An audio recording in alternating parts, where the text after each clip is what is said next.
I wanted to do one of those watch collection videos where you show your whole watch collection and explain what it means to you. My interest in watchmaking probably stems from like everybody's like some connection to some original watch that was important to them. So in my case, this was my dad's Rolex. He bought it sometime around the time I was born, around early 1960s. I think he bought it in Europe. He was in the military, and he was, I think he bought it in either Geneva or in Germany for some reason. I have a memory of that, being told that. Anyway, because he died when I was 12, I inherited this watch when I was young, and it was just an insanely cool watch for somebody so young, and it meant so much to me because it was my dad's. And there was a period in my teens where I was kind of learning, like 15, 16 years old, just got my driver's license. And I would always kind of push the limit with speed in my car. And I would always look at that watch when I felt like unconsciously I would catch myself looking at that watch when I was like breaking the rational speed that I should be going in my car. And I think unconsciously it was like a connection to my father through death and challenging death with the speeds that I would drive at, usually drunk also. But the sorry, I can't say that. See, that's the problem. I start talking and then I'm just like completely honest. It's like, you can't say that. What if children are watching? Usually I wasn't drunk when I drove that fast, but I actually drove pretty fast when I was drunk. I know from the accidents I had that I don't remember. I'm digging a hole deeper right now. Okay, so my dad's watch. My dad died when I was 12. I grew up a little bit out of control, but I had this his watch, and it meant a lot to me. And so that watch is really, really super important to me. And then since we're talking about the unconscious, this IWC Engineer is probably also my favorite kind of watch that wasn't a gift. And this is from the same time period as the Rolex. If you don't know, IWC at that time, and for the 50 years before that, it was owned by the Swiss psychoanalyst and psychologist Carl Jung's family. In the company was in Schaffhausen, and he was not a active member of the company, but he inherited the wealth of his wife when he married into that family, and it allowed him to become a great therapist and analyst and thinker. And I've always really liked Carl Jung, and that's one of the reasons I like IWC. So on the IWC, I also have this. This is this kind of, it's the same movement in this IWC Cal 853 Automatic, same as the Ingenieur, but this is a simpler case, and it's a lot less valuable of a watch. And then I have this Cal 44, which is also the same period automatic movement ladies watch. And at the beginning of when I first did, one of the earliest things on this channel was I did a complete rebuild of this as my first attempt to rebuild a movement. It took about 16 hours, and that's all on the channel. It's kind of absurd, but this these are his and hers. IWCs are actually wearable. And then this is a gold. This is a Cal 8531 in 18 karat gold. And this one, occasionally, I'm not too into gold watches. Gold watches are a little bit too precious. They're so easy to get dinged. And but I think sometimes, it's cool to have a gold one. Gold is somehow a more symbolic metal for the super sentimental. Somehow it makes sense to have a gold watch that's related to Carl Jung to me. And then, oh, I wanted to say something about who I am. So like I jumped straight into the watches. So I'm going to pull back out and say, I'm also kind of interested in watch making. Like I think of myself as a creative person. I'm a photographer and visual effects specialist. And when I first started after university, I worked in film production, and I decided to go into visual effects to pursue this idea I had of making visual effects using an array of cameras. So this is an early prototype of, I can't quite focus on it with that camera, but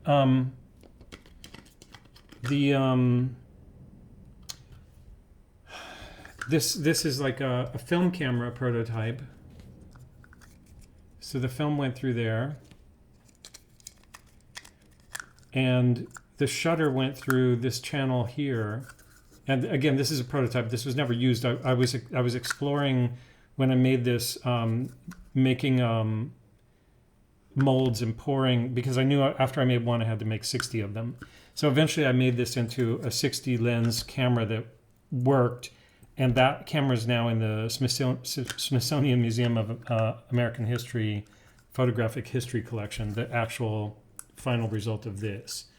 And then I went into visual effects, and now the kind of end result of that is, or not the end result, but the current status of that is that I build these camera systems and controllers.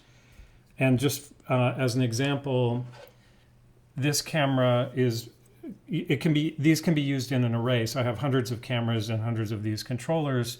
And when you trigger the cameras, they all fire.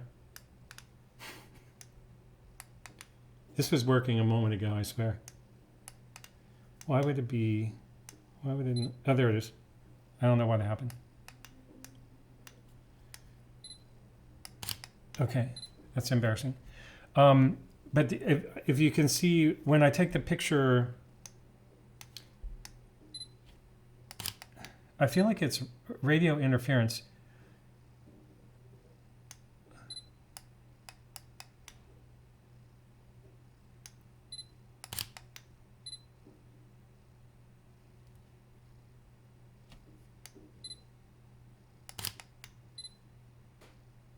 Normally there should be an antenna here, but it should, when you're this close, that shouldn't be an issue.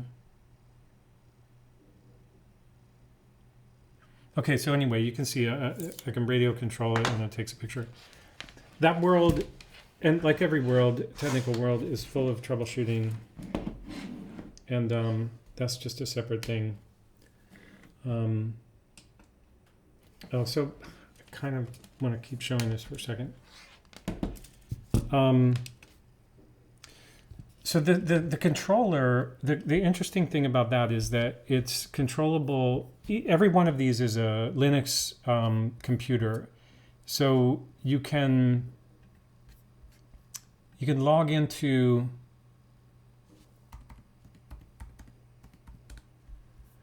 or you can, this is the desktop of the computer that's in this controller. I'm using VNC, which is virtual network computer software, and now my MacBook Pro is acting as if it's the desktop for the computer that's in here. You can also plug monitors into this, but basically using this network thing, you can have many of these camera controllers, and you can log in and program them all remotely, so you don't have to access them if they're rigged or something like that. So then they're all programmable in Python. So this is an example camera control script. And what this script does is it looks for like the radio signal coming into the system when I was using the remote a moment ago. It looks for that, then it parses what number it is, the script does, and then it does what you've scripted. In the case of actually triggering the cameras, it's a little bit more direct than that. There's an FPGA that is actually decoding the radio signal in real time and immediately firing the camera for that command. But the remote has like a dozen different buttons on it. So 10 of them are non-real-time, and they actually trigger software processes that the user can determine. So there are two scripts. One is like for the remote control, which just has 12 commands, and then this script has up to 100, but it could have an infinite number of commands.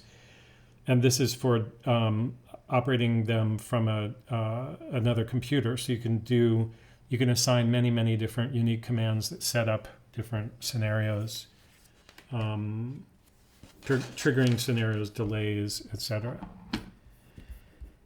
Anyway, that's the technical side of what I do.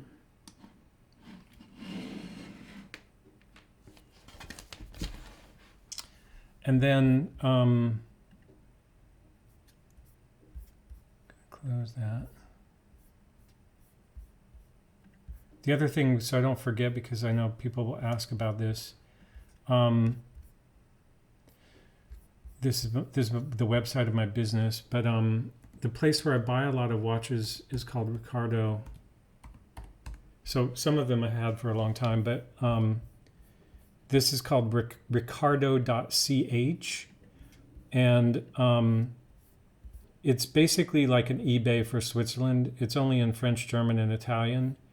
I'm going to switch it to French and then click on my favorites. So these are things that are on my list of like items that I'm watching. And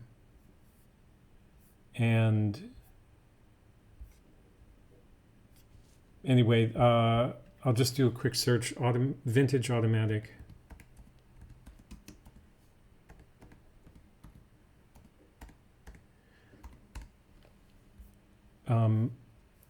This shows you kind of the current things that are on auction or buy it now that have the keywords vintage automatic.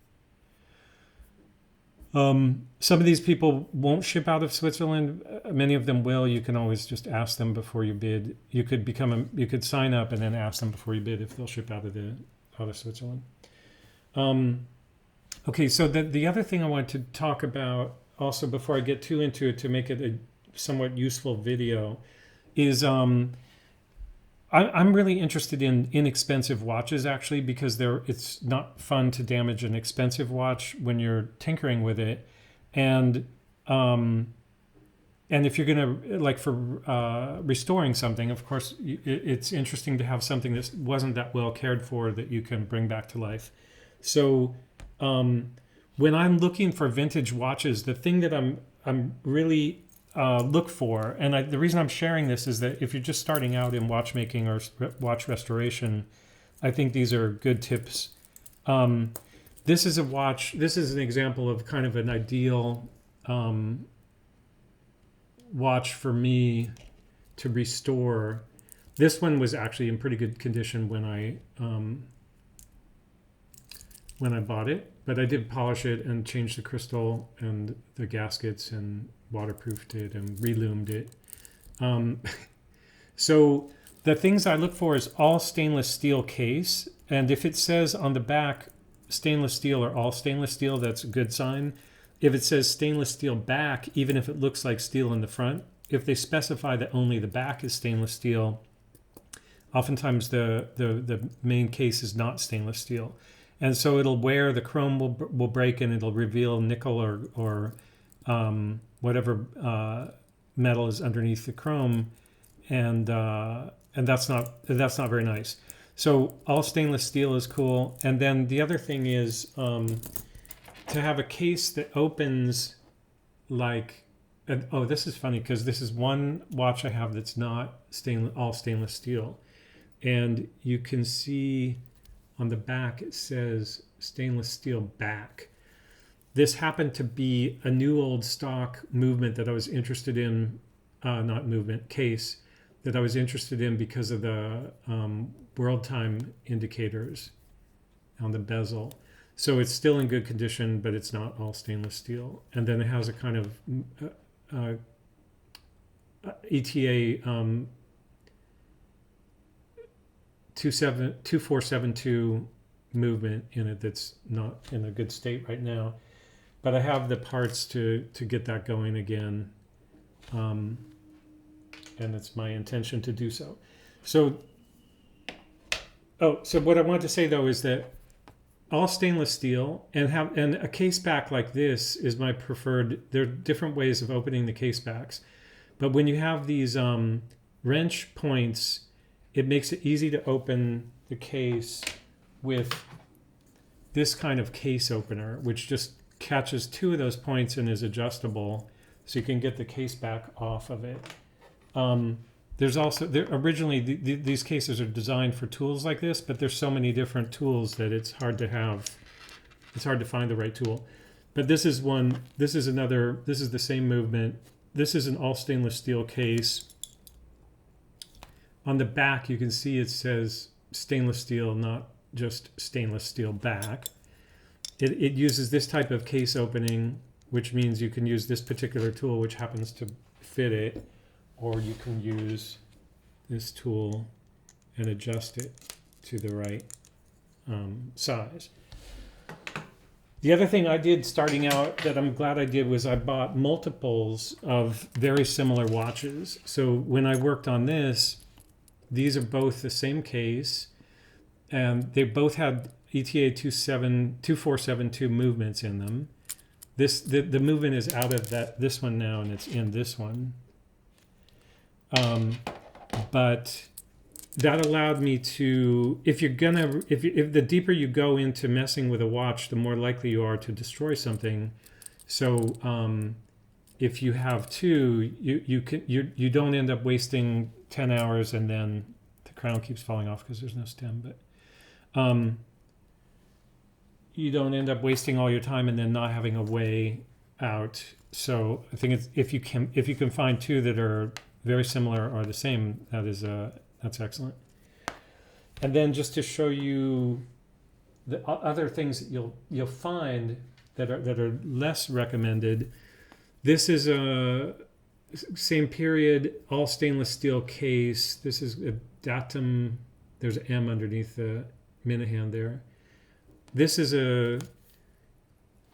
has a case back that has these octagonal or polygonal back, and this is even harder to open. You can use one of these Bergeon balls, rubber balls, sticky ball, and if it's not too tight, you can use this to open this type of back. Or if it's very rare that you'll have a wrench that's appropriate for a back like that. And then the other way that people do it technically is to use a wrench like this, which has 3 points that are adjustable, and you can put these different bits in them. This is like a tray of bits that have different shapes. And then you can adjust it all so that it grabs those flat edges correctly. But that is a big pain in the butt, and that's why ultimately if you're messing around with a watch, you may open it and close it many times. If you're not going to mess around with it, it's fine to have a back that doesn't open that easily. But let's assume that you're interested in watches because you want to do some restoration and you're going to open it and close it a lot. That's why the little the wrench point backs are interesting or best. So another case back type. This is one of my favorite watches. This was less than $80. I relumed it, polished the crystal, polished the case, changed the gasket, and this is a compressor case, and it's a snapback, which generally I hate snapbacks, but this is an all stainless steel snapback, and it has a special groove in the back, and it makes it really easy to open it if you have a case back opening tool or a dull knife, because you can easily grab into this stainless steel slot that's made for popping it off. But most of them don't have that. But anyway, I really like this watch. Maybe I'll talk about that more in a minute. And then I'll just give you an example of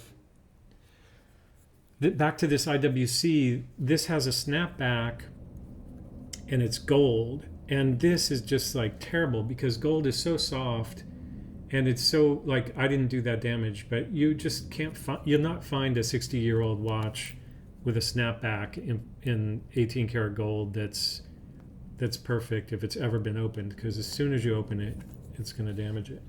So that's why I don't love snapbacks. Stainless steel is a little bit better. This IWC is also a snapback. And if it does get damaged, you can polish it out a little bit easier because it's not going to be as deep as damage in gold can be. And then finally, there's something like the Rolex back, which requires a special tool. I tried to open this just to see if I could with the sticky ball. This was sealed by Rolex 20 years ago, and I've never opened it. And I did buy some Chinese tools for this type of case back, but basically it's like a gear with n number of teeth on the back, and you have to have the right number for it to work. So you really need a dedicated Rolex tool to open Rolex, which also seems kind of appropriate to me. I think in general, you should be a very advanced watchmaker before you start opening Rolexes. So it's good that they kind of make it hard to open. Omega, on the other hand, this is a nice all stainless steel Seamaster, and it has the type of back that you can open with a tool. I've opened and closed this many times, changed the crystal, relumed it, changed the bracelet on it.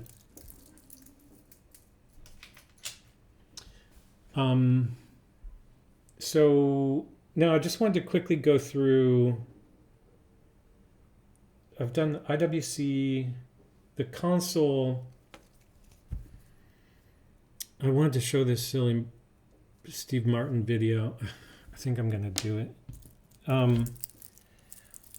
When I was a kid, my friend and I watched Saturday Night Live, and Steve Martin did this sketch about this character, and he called himself Love God. So let me just find it.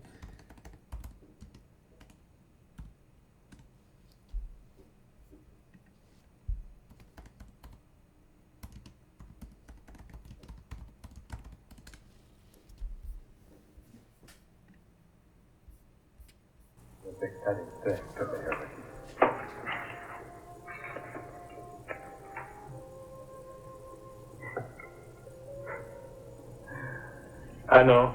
You want to be like me. I love God. When women see me, they always wonder, who is this mysterious stranger? Is he a rich, handsome prince? Or is he just a fancy pants? Well, now for today's lesson. One of the most important things in impressing a woman is knowing how to order in a restaurant. Oh, waiter, we are ready. First, the wine. White or red? What? You have colors? Oh, boy. Do you have beige? I'll tell you what. Just bring us the best beige wine in the house. Or maybe a nice tweed. Now for the food. Okay, so what animals? You can look that up if you want to watch the rest of it. But so the Love God, it's also something. I lived in New York City in the 90s, and there was a person or people that scratched phrases like this into the change on the phone booths. They scratched worship God, Jesus saves, love God, these types of short sayings into the phone booth. Change, the little door on the change thing where you pull the change out of the phone booth. So that's kind of famous. You can Google New York City scratchiti, worship God, or something like that, and you'll find there's websites dedicated to that period of graffiti artist in New York. So it's also kind of a reference to that. It's also a reference to actually loving whatever your conception of God is. And I made this band. I bought the band, but I made I stamped it with that because I don't know. There's this thing about whatever. If you're going to customize things, make things, it's fun to put your own thoughts and things into them. So the next watch I'm going to talk about is this Seiko Bell-Matic, also from the 1960s.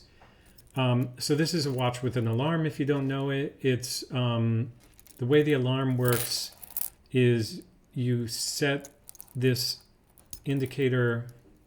Right now it's set for 12 o'clock. So if you pull the crown partway out, you can rotate this and set it to go off at a specific time.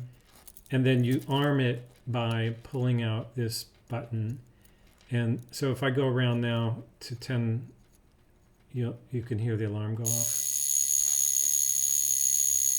And you can stop it by pushing that. It goes for about 20 seconds.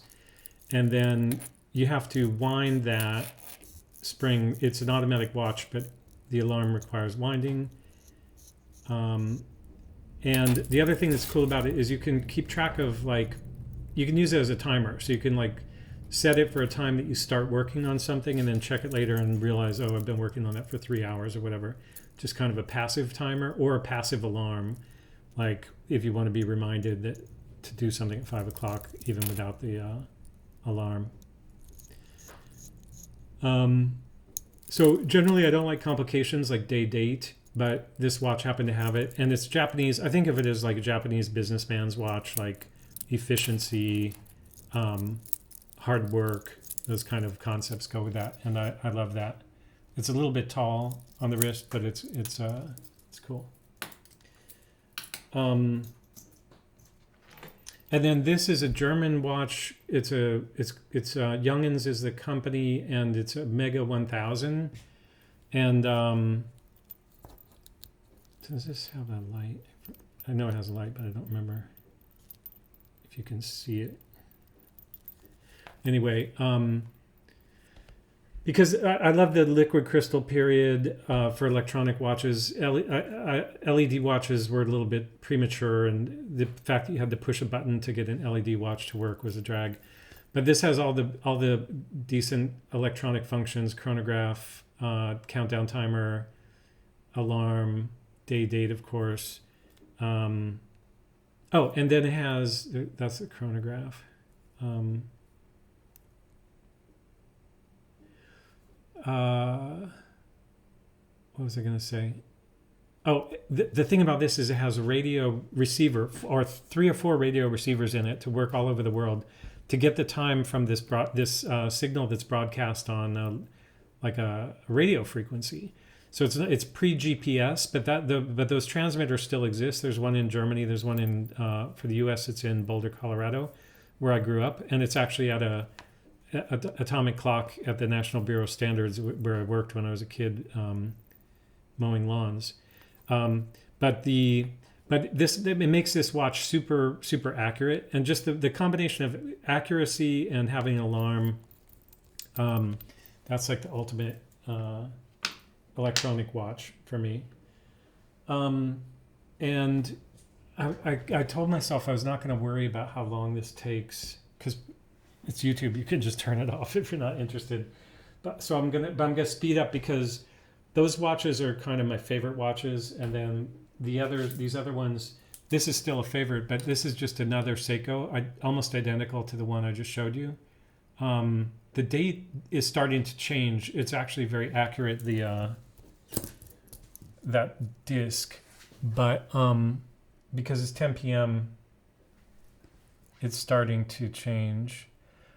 So the difference with this one and the other one is that the other one is the silver Bell-Matic of this style was not designed to be luminous, and I only like to wear luminous watches, so I changed the hands on this to lumed hands, and then I relumed them, and then I put lume dots on the indices, and so this is viewable in the dark, and the reason I have 2 is just that I'm not sure, but I never wanted to be without a Bell-Matic, because I love that watch so much, and they're inexpensive.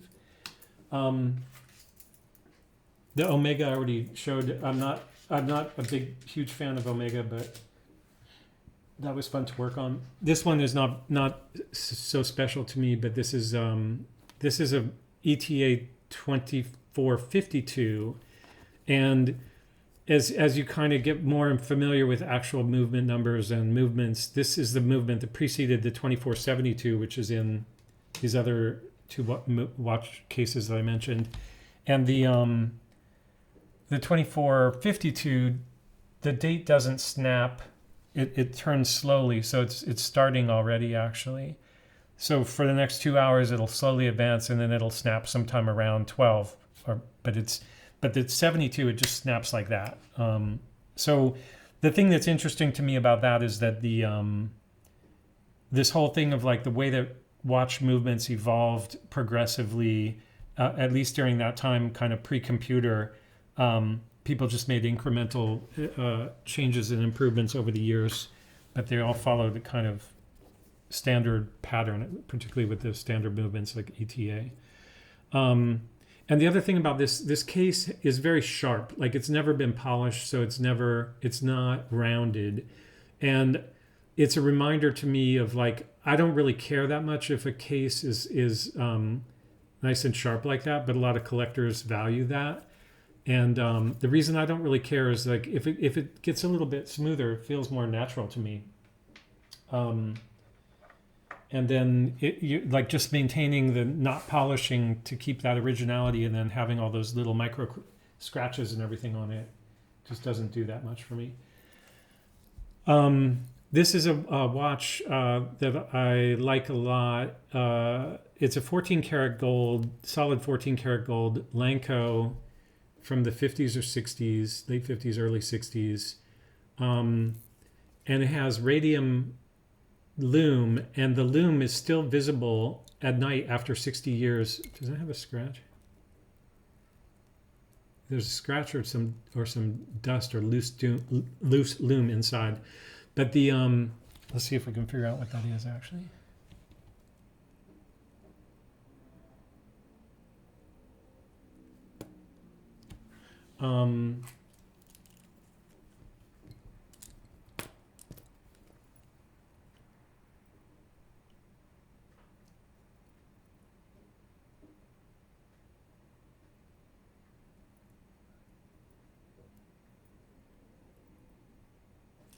I think that was dust on the outside, actually.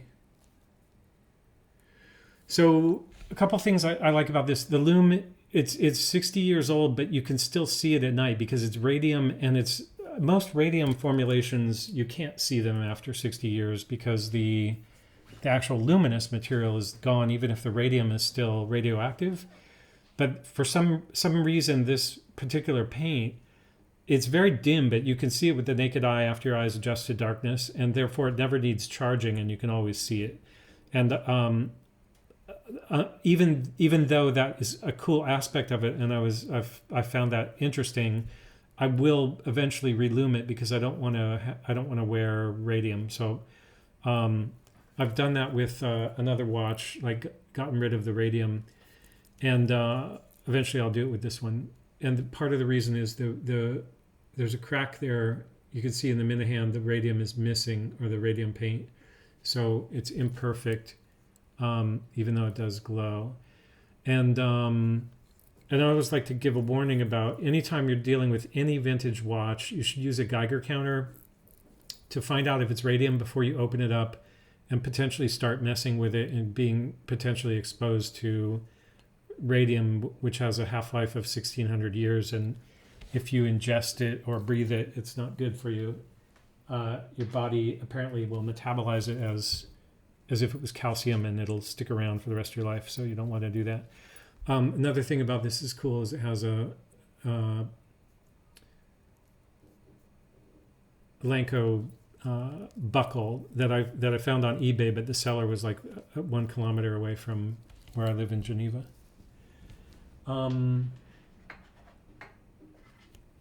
This is 18 karat gold Eterna. It's also going through a date change right now. It has a nice back for opening. I need to polish this more. I polished this back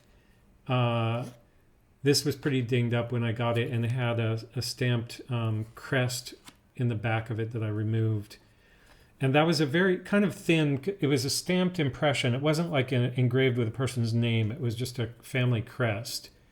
It was not very deep. So I weighed the back before I started removing the crest, and then I removed it, and then I weighed it again. And I think it was like half a gram came off, or less than half a gram. I think it was about between a quarter and a half a gram of gold had to come off to get rid of the crest, but I preferred it without that. And then a cool thing about this is probably from the late 50s. Eterna has very good automatic movements, or did at that time, and it has this quick date. Even though the date doesn't snap when it turns over, it has a quick date set function where you pull the stem and quickly change the date. And that's interesting to me because I think Eterna patented that, and like this Rolex, which was made later, it doesn't have a quick set date function, and Rolex didn't have it for another 10 years or so. And it may be because of Eterna's patents or other reasons, but it's a pain. The old Rolex is the fact that you have to, every time you set the date, you have to roll through every hour of every day, and that can be a drag. I think in the 80s Rolex changed to quick set. So then this is another electronic watch that's just fun, or not another, but one that is fun. It does these weird animations when you push the button, and there's a few different animations. And this is just kind of out of, like, for my business I make these LED clocks, and so I like things that just use red LEDs, although I don't wear very frequently. This is a Storm watch, relatively modern, like 10 years old, which it may have the same chipset in it as the other one is called a Davis. The company is called Davis. But this, it doesn't do the fancy animation, but it's kind of similar. And I like this watch. I liked it because it's so weird. If you wear it, people don't know what the hell it is because it just doesn't even look like a watch. But it's kind of big, and I've grown out of liking to wear big watches. This is a relatively new, I think it's 7 years old or something, but I bought it new old stock. It's a Seiko World Timer. The thing is, I don't love this watch. It's got passive World Time, so it's a calculator more than actually a GMT. It just helps you calculate where it is somewhere else in the world. And the print is very tiny. Looks like I need to wind this. It stopped about a half hour ago.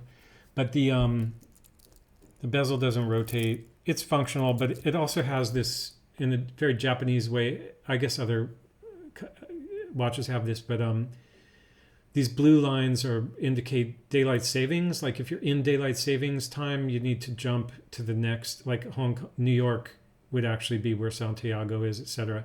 So the cities that abide by daylight savings have a blue arrow before them.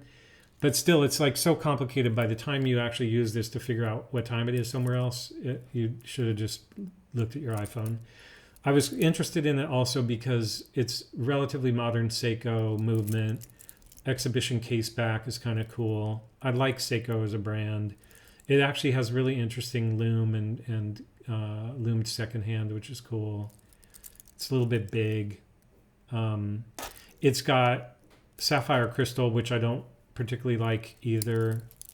And it has the exhibition case back. If it's sapphire, it's not really, I don't like sapphire. It's too reflective, too glary. This is a Tissot T-Touch. If you don't know this watch, it's probably the coolest electronic watch ever made.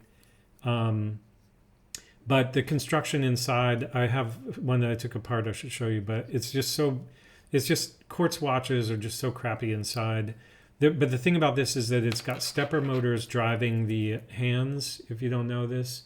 So when you activate it, you can put it, for example, compass is the most dramatic. The motors on the hands just position the hands according to which direction north is based on an internal compass chip. And then it can also tell you like barometric pressure if it's going up or down, which is called the weather function or météo in French. It has a thermometer, altimeter. You have to set it. You have to set it occasionally because it's based on barometric pressure. But it also has 2 alarms, and the alarms are super loud. And this T-Touch II, I had one of these, not this one because this is titanium. I had a stainless steel one that I wore for at least 10 years every day.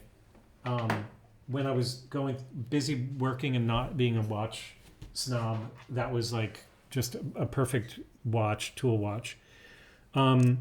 This is just an iPod mini or whatever it's called. When the iPod first came out, somebody made a case for it, and I remember I was in New York City. How could I have been? Yeah, it was after I moved here, but it must have been back. Strange. I wonder when this did come out. Might have been in 1999 or something. iPod, yeah, because the phone came out in 2007. Anyway, I remember seeing people immediately turn these into watches, and I was always wanted one. So I bought the iPod Mini for $20 at the Salvation Army, and then bought the case from AliExpress for another $20 or something. Okay, we're winding down. Panerai, Luminor base, A series. I think it's a PAM 010. Can't remember exactly, but the A series, which is the serial number there. This is like there's pre-Vendome, which is like this company bought Panerai like in 1999 or something, and this was the first year that new company owned it, which is why it's A series. Like not very many were made that year. The PVD coating was it showed wear badly. I wore this for a number of years, from 1999 to 2002 or something, probably. Beat it up pretty bad. I didn't realize it was a special watch at the time. I just liked the concept of like just black and white, time only, not even a second hand. At the time, I thought it was cool. It's not even automatic. It has a huge pocket watch movement inside. The movement, it has nice perlage on it and everything, but in the end, I kind of outgrew this watch. It's still like such a loud statement, but I can't believe I actually wore it for 2 years. And then the last one, I shouldn't even show this, but this is a Christopher Ward. I started getting interested in kind of making my own watch at some point in the tradition of kind of how this is made. Like you get a Swiss movement. ETA was kind of off the market then because of this monopoly law in Switzerland. ETA is owned by the Swatch Group, and then this Sellita that makes this movement is not owned by the Swatch Group. So the competition authority in Switzerland decided to make it so that the Swatch Group could not sell ETA movements to independent watchmakers, and that was supposed to help it not be a monopoly by forcing Sellita to be the only monopoly in movements. Sellita had made parts for other watchmakers, and was able to kind of step up and just make the entire movements. They probably already were making the entire movements, but there's a lot of equivalency now between Sellita and ETA movements because the patents are expired and they're just kind of standard things. But the I don't know why I'm babbling about this so much. But basically there's this history of watchmaking where somebody will make their own dial, put it in a case, put a standard movement, ETA or Sellita these days, or both, or either. And that's how they make watches. And in a way, that's why the brands that made their own movements, Rolex and Omega and IWC, Patek, of course. Those companies have more kind of prestige associated with them because these other companies are just badging movements. Anyway, to finish on Christopher Ward, they do a lot of watches that are just stylistic copies of old vintage watches. They redo it. They do the badging thing using Sellita and ETA movements. I think they have their own in-house movement now, which is good for them. But this watch was different because even though it uses a Sellita GMT movement, it has this ring that it has a rotating ring that you can see it's kind of loosely fitting, but it does rotate with the day, or as the day passes. It's a 24-hour GMT disc instead of a hand. And then it also has this radar, which is this red sapphire. There's a transparent sapphire disc with a red radar indicator on it. And you can set that radar to wherever you want, and it makes it easy to quickly see what time it is in another place. So I'm set for Paris time down here for my home time on the GMT ring. And then I have the radar set for Los Angeles. So if I glance at the watch anytime during the day and read the 24-hour clock on Los Angeles, that tells you what time it is in Los Angeles. And I think that that's a really cool function. I mean, it is the GMT function, but I like the way this does it based on the map of the world, top-down look at the map of the world. Not entirely original, but I like this implementation of it. And I like this watch, except for its whole selling feature is that it's got incredible lume, but it has too much lume, so much that you can't see the hour hand when it passes over this lumed Africa and Asian continents. Like that happens between 3 and 5 in the morning, and it's hard to see what time it is at that time because the lume is competing with the lume on the hand. So I have an idea about this eventually to try to remove the dial, the luminous dial in the back layer of this. But so you would see the actual front of the movement and the gears through there, which would be kind of cool. But I'm worried about that because I have no idea how difficult it would be to take that sapphire disc off, the radar disc, because that's like a piece of sapphire that's very thin. And if it requires some special tool, if it doesn't just drop off when you take the minute and hour hands off, it could be very hard to get down to the dial beneath it and remove it. And it could even be hard to just remove the hands because you've got this, there's a metal disc back there. I guess you can use that to pry, but it's probably all doable. Maybe I'll do that at some point. Anyway, that's the last one. Maybe my collection will change, but it's most likely to change with watches that cost $50 and less, because those are my main interest. Fixing up just something with a nice stainless steel case and ETA movement from the 1960s. That's my requirement. Okay, I hope you enjoyed that. Thanks a lot if you watch this whole thing, and see you in the next video.